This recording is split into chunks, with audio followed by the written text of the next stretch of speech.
Hey all, welcome back to the channel. Brendan here, aka Cliff Jumper, and I'm gonna do an unboxing, an installation, and a review of an interesting product today. As some of my viewers relate, I've got some older vehicles that don't have cool smart features. And even if you do install a newer radio, you're not gonna have like the touchscreen experience with Apple Carplay or the Android Auto stuff. So this company, Seicane, and I'm probably not pronouncing it right, but Seicane,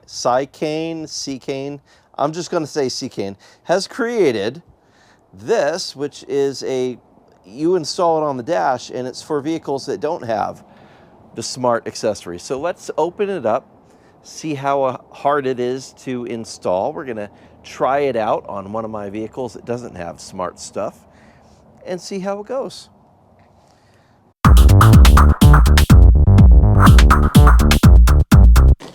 All right, so first of all, let's go ahead and check out what is in the box here. So opening it up, looks like, all right, some foam, protective stuff. This looks like the main unit. Okay. Yep. That would appear to be the main unit. It looks like we've got 3M style adhesive to secure it to your dash and some adjustability for the viewing angle, so that's also good. Looks like we also have a camera on here. I don't know if this has got dash cam capability, but that's actually pretty cool and unexpected. I didn't know that it had that, so all right. And then, what else do we have in here? It looks like we've got USB and 3.5 millimeter input. Okay, great. That's helpful. A fused. Oh yeah. All right. So we've got. Looks like we've got switched and fully powered fused connectors that we can use as a tap into our fuse box to get power for this, so we shouldn't have to do any like hard wiring. And then what else we have here? Okay, it comes with a 3.5 millimeter connector. This looks like okay, this is a USB type power adapter that goes to your cigarette lighter, and looks like it also has USB power and a 3.5 millimeter input. So that's interesting. I'll have to see how that all works. And we've got a manual that should walk us through how to install it and make it work. So let's see what we do here. And on the back side of this, just looking at that end, looks like we've got the USB connector. What else to say here? Looks like a SD memory card is installed, a micro SD, and then we've got the 3.5 millimeter input, and this looks like it says AV in, so I guess we're going to throw in another AV source. That would be where that goes. Okay. And it does have the protective plastic film on the screen. I'll wait to peel that off till after we have this in place in the vehicle. Let's go try it out. What should we put this in? Should we try it in the R32? Yeah, why not? Let's put it in the R32. Okay, looking through our stuff that it came with a little bit more closely. So what we have here is this is one optional power supply. We're going to try this because this is just no wiring involved. It goes to the cigarette lighter adapter, and this allows you to power the unit with that. This is a hard wiring kit, so if I were going to do a permanent installation, I would use this, which gives me the fused connectors that I can tie right into unused places on my fuse box, which I love that. That's great. And then this is unexpected. It's got a backup camera in addition to the drive camera, so that's great. And on the back here, we've got an exterior plug for GPS. And it also has the AV in, which is how you get the backup camera into it, and then this is power.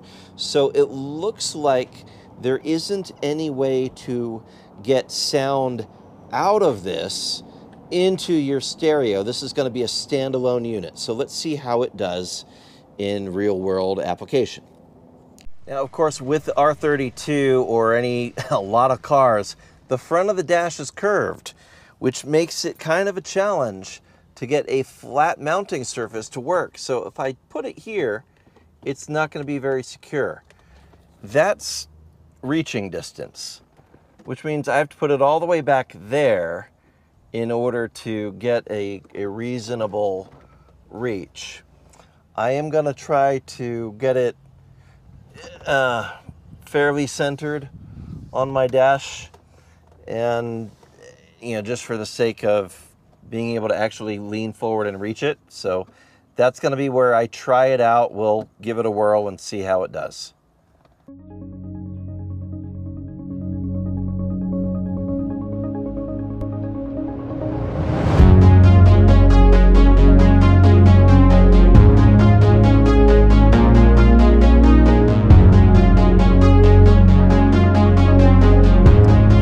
Power button on top.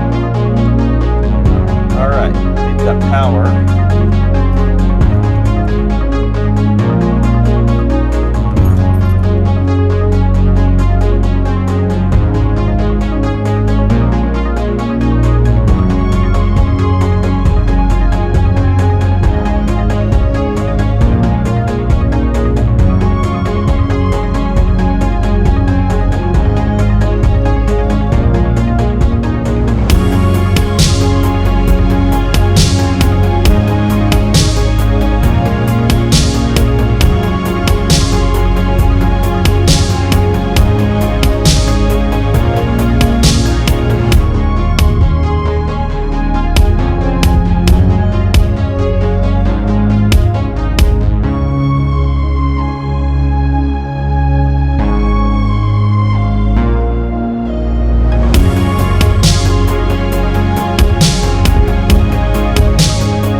All right, we've got Waze up and running, which is great. Okay, cool. And normally I'm at my phone right here, so that's going to be a little bit in the viewing way of the screen. But for the sake of trying it out tonight, I will put my phone down below, and I'm also going to see how well it charges the phone by using this interface. We're gonna have some wires all over the place tonight. All right, so I plugged it in. We do indeed have charging happening on the phone. So tonight I am going to the USS Midway Euro night. Let's go ahead and see if that pops up. Yep, Euro midnight, or Euro, USS Midway Euro night. Let's go ahead and. All set. Let's go. All right. Then turn right. Okay. All right. Well, we've got sound happening. We've got screen happening. Let's give it a whirl tonight and see how it goes. I'll even try some recording and see if there's a way to get the stuff off of here. So far pretty simple, and I guess if you don't have a screen at all, this could be a really simple setup and get you into the world of touchscreen, especially if you live in a state where it's required that you have hands-free phone operation, where you're not allowed to touch your phone. I know in California, the rule is you can use one finger to do stuff on your phone. It has to be mounted somewhere. And even if you're a beginning driver, if you're a teen, you're not allowed to have the phone accessible at all. But you can have one of these. So if you needed, this would be a good option to just get that up, have the touchscreen thing happening. Yeah, I very well may end up giving this to my son or my daughter after we get done testing it, because they're Their cars don't have anything along these lines. So, all right, we'll give it a whirl tonight, see how it goes. 2 hours later. Just trying it out here at night. I'm kind of driving into the sunset. The dimmability of the screen is not automatic, so you have to manually set the dimmer on this. You're not the end of the world for you know, an inexpensive unit here, and it does have suitable dimming levels to where it feels like it's appropriate for the rest of the dash illumination. It doesn't feel like it's blinding me. I have seen some screens where they're crazy bright and it's awful, and this is not that. It actually has one further dimmer setting beyond this that I can go. So if I was driving on a really dark highway at night, I could dim it even more. But this feels fine for driving under the conditions, you know, with the setting sun. I'm heading out to a European car meet, and it should be fun. So I'm just gonna try this out. I'm trying the recording feature on it. So in the background, it is recording video of the drive, and it does 5-minute loops. So I'll be able to look back at the last 5 minutes when I get there and see how it worked out, and I'll report back. But so far, the screen is nice, and you know, for an option for someone who doesn't have a screen built into their car that they can use, this is all right so far. So far I'm giving it a tentative thumbs up. One other thing worth mentioning, fiddling around with the audio settings, this does have the ability to broadcast to your car via Bluetooth. So if you do have a Bluetooth stereo that is a receiver, it doesn't happen to have a screen, but you've got Bluetooth, you can connect the audio from this via Bluetooth. It also will allow you to do the auxiliary output. So that 3.5 millimeter cable does go into my auxiliary cable that I've got here. I've got the volume turned down because, you know, YouTube copyright and all that fun stuff, but I can get audio out of it into my stereo system, which is nice. The third option is if you don't have anything smart, no Bluetooth, no auxiliary in, it does have a built-in radio transmitter, so it can broadcast over a radio station that you can pick up in your car radio, and it lets you select what station you want to broadcast. So you can go find an empty station on your FM band and broadcast to that and get your audio there. So this works really well with really old cars that only have an FM radio and nothing else fancy to work with. I figured I'd film a little bit during actual daylight so we can see what's going on here. Excuse the mess.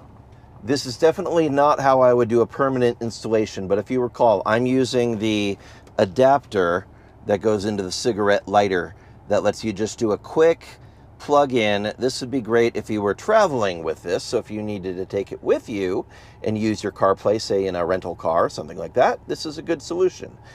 If I were going to do the installation, I would use the hard wiring kit and run all the wires back under the dash to a power supply.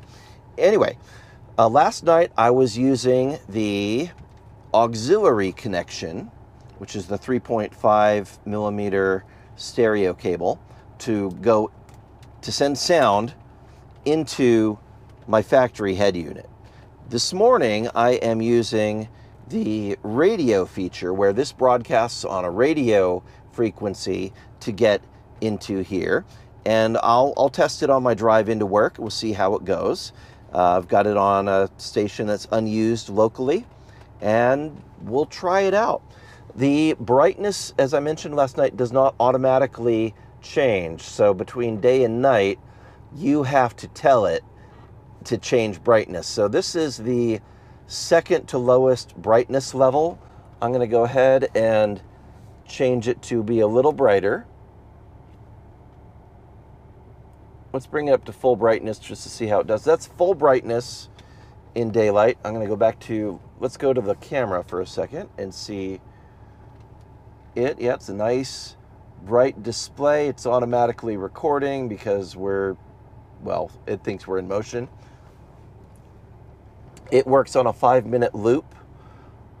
I do notice that the controls are a little bit delayed. So like I hit the home button and 1, 2, so about 3-second delay between hitting a button, 1, 2, and it, all right, I mean, it's passable. It's not instant like a high-end devices, but it's still pretty good. I get a nice big display with Waze. I can also select the multi-display, which gives me the smaller navigation. It gives me the turn-by-turn up in the corner, and then it gives me access to the radio, which is playing in the background.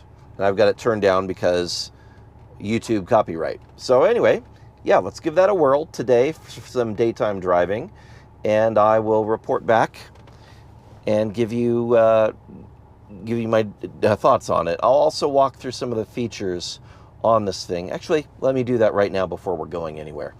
So just to walk you through some of the menus. If you want to get to the menus, you just tap anywhere on the screen, and in the corner, you get the little home button. You can press that to go back to the menu, and that is where you get things like, if I want to replay the video from last night, and it's telling me disconnect the mobile phone first. So it's not going to let me replay the recorded video without first disconnecting it. I do have the front camera situated in a place where I'm pretty happy with it, and I was playing with it last night. It was very easy to view at night, so decent quality camera. It is a 4K camera. And I have not installed the rear view camera, but I expect that it would be pretty decent as well. Yeah, so that, I haven't messed with mobile internet. What's that? Let's see what that button does. Oh, that just takes you back to your app screen. If you wanted to change to a different way that you control the audio, you hit FM regardless of what, and then down here you can hit the built-in speaker, the FM transmitter, the auxiliary with the 3.5 millimeter. You can Bluetooth to your device. If my device had Bluetooth, I could Bluetooth into it. Side note, I am going to be installing a Bluetooth module on this original 2004 factory navigation. That's going to be in an upcoming video. But for now, I'm going to try the FM today. I'm going to go back to the home and back to screencast. There we go. So let's roll with that today and see how we do. Some driving music for the day, and we are good to go. 20 minutes later. Okay, so some final thoughts with the Seicane thing that I'm trying out here. For a car that doesn't have a touchscreen already, especially for a car that might be an older vehicle, or even if you've got a newer one that only has a single DIN and you don't have one of those cool fold-out screen things, it's just a single DIN, but it has Bluetooth, this is a good option to be able to enhance your driving experience and be able to add a screen without needing to go into doing crazy modifications, because this will just sit on your dashboard and it works pretty well for what it is.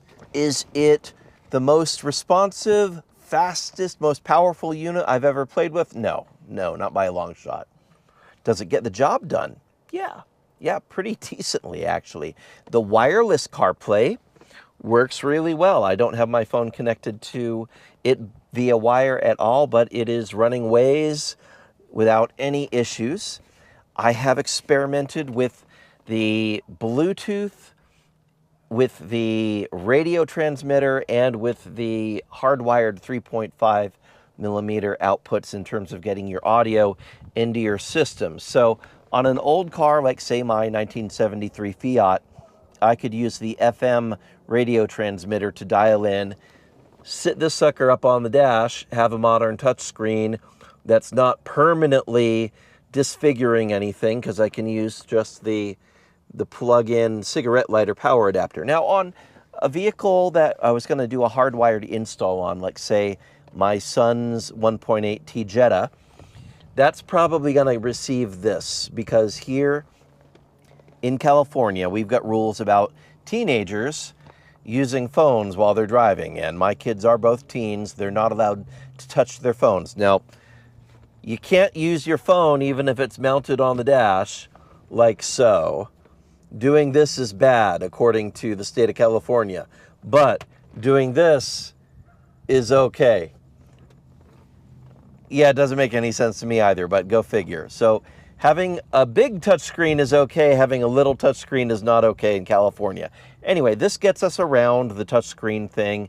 It will allow my son to use navigation in his Mark IV, as well as have a drive cam, so if there are any more incidents, he's already had a couple as a newer driver. This will record it. It does also have the rear view camera that we can attach on his car, so when he's backing up, he'll be able to see behind him. So that's a good thing. And all of that for a pretty reasonable price. So, would I hard install this in a super nice car? Probably not. Would I install it in an older car that doesn't have a touchscreen? Yeah, absolutely. And it doesn't need to be hardwired, as I mentioned. It can be a simple, like if you're okay with wires hanging out over the dash, yeah, you could do that.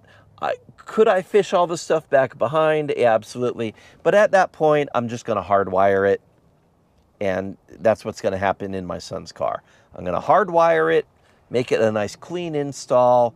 He'll have a touchscreen navigation thing with a driving cam, and that'll be a good day. So anyway, I hope this helped you out. If you're thinking about such options or wondering because you've got an older car, maybe a Radwood vintage car, I could use this in the Corrado. If I had a Scirocco or something like that with a flat dash, that would be a great install on that as well. Give me that kind of modern convenience without hacking up the dashboard.